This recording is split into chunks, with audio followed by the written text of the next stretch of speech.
अगर आप CSS और PMS के ऐसे की तैयारी कर रहे हैं तो ये वीडियो ख़ास आपके लिए है। आज हम बात करेंगे करप्शन और अकाउंटेबिलिटी की पाकिस्तान में।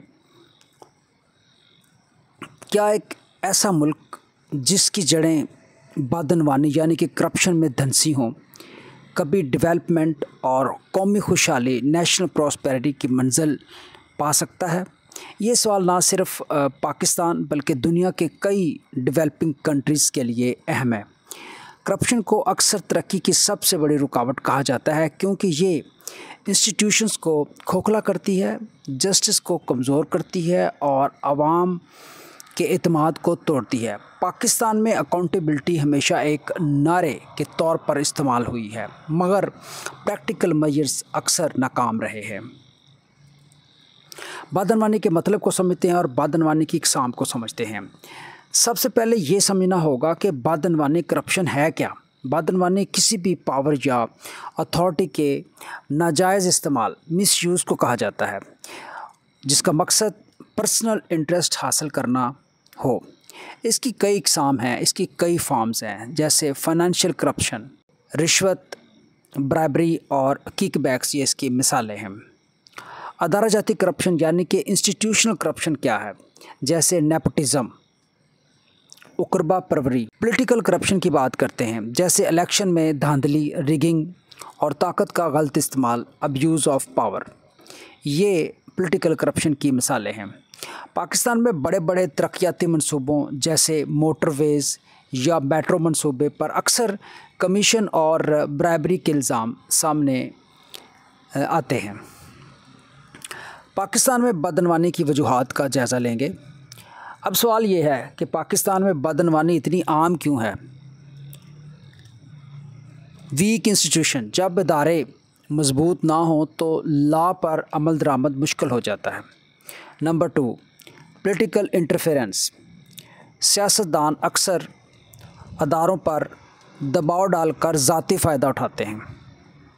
पॉवर्टी एंड अनएम्प्लॉयमेंट, जब लोगों के पास रोज़गार ना हो तो रिश्वत या गैर कानूनी रास्ता ज़्यादा पुरकश लगता है। लैक ऑफ अकाउंटेबिलिटी, जब करप्ट लोग सज़ा ना पाएँ तो ये रुझान मज़ीद बढ़ता है। नैब, नेशनल अकाउंटेबिलिटी ब्यूरो, कई बार बड़े सियासतदानों को गिरफ़्तार करता है मगर पॉलिटिकल प्रेशर और वीक जुडिशल सिस्टम के बायस अक्सर वो रिहा हो जाते हैं। अज़ीज़ तलबा, बात करते हैं इम्पैक्ट्स ऑफ करप्शन की। करप्शन के असरात क्या होते हैं, ये समझना ज़रूरी है कि बदनवानी सिर्फ ज़ाती फ़ायदे तक महदूद नहीं रहती, ये पूरे मुआशरे और स्टेट को मुतासर करती है। इकानमी को कैसे मुतासर करती है, हमारी मईशत को कैसे मुतासर करती है। इन्वेस्टमेंट कम हो जाती है, बैरूनी सरमायाकार फॉरेन इन्वेस्टर पीछे हट जाते हैं। कोलैप्स ऑफ जस्टिस, इंसाफ का ख़ात्मा हो जाता है। पावरफुल लोग बच जाते हैं जबकि गरीब सज़ा पाते हैं। पब्लिक डिस्ट्रस्ट पैदा होता है, अवामी इत्मीनान में कमी आती है। अवाम हुकूमत और इंस्टीट्यूशन पर एतमाद खो बैठते हैं। हाइंड्रेंस इन नेशनल डेवलपमेंट, कौमी तरक्की में रुकावट। रिसोर्सेज, वसाइल ज़ाया होते हैं और डेवलपमेंट प्रोजेक्ट्स नाकाम रहते हैं। ट्रांसपेरेंसी इंटरनेशनल की 2024 की रिपोर्ट के मुताबिक पाकिस्तान 180 ममालिक में 133वें नंबर पर आया है। ये ज़ाहिर करता है कि दुनिया हमें बदनवान ममालिक में शुमार करती है, यानी कि करप्ट नेशन में शुमार करती है। इम्पोर्टेंस ऑफ अकाउंटेबिलिटी, बात करते हैं अकाउंटेबिलिटी की अहमियत की। अब सवाल ये है कि इस मसले का हल क्या है, करप्शन को ख़त्म कैसे किया जा सकता है। करप्शन का जो मसला है इसको हम अपने इदारों से कैसे निकाल सकते हैं। इसका सबसे अहम जवाब है एहतसाब। एहतसाब का मतलब है कि हर इंडिविजुअल, हर इदारा और हर सियासतदान अपने जो किए का, अपने एक्शन का, अपने अमल का जवाबदेह हो। बात करते हैं सिंगापुर की। सिंगापुर में सख्त एहतसाबी कवानीन यानी कि स्ट्रिक्ट अकाउंटेबिलिटी लॉज ने बदनवानी को तकरीबन ख़त्म कर दिया है, जिससे आज वो दुनिया के मजबूत मुश्तों में शुमार होता है।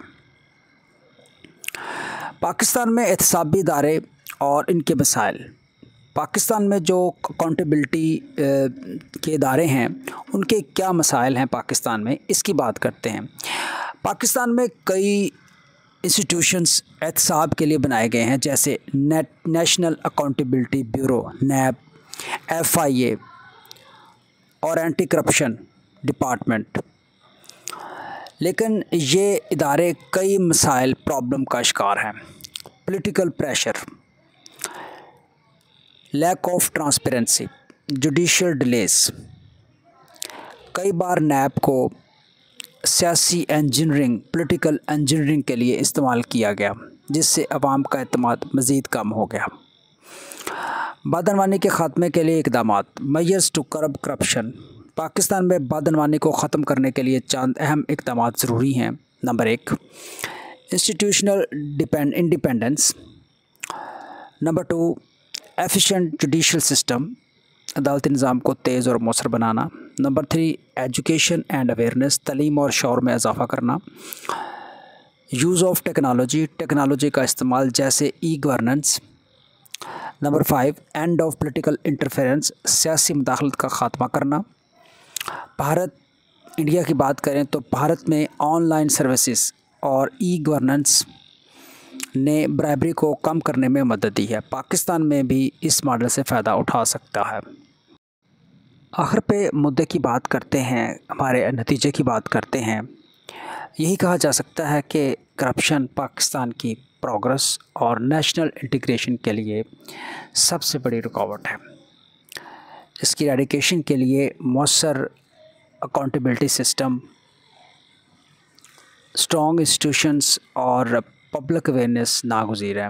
अगर हमने अभी मेजर्स ना लिए तो पाकिस्तान तरक्की की बजाय डिक्लाइन की तरफ जा सकता है।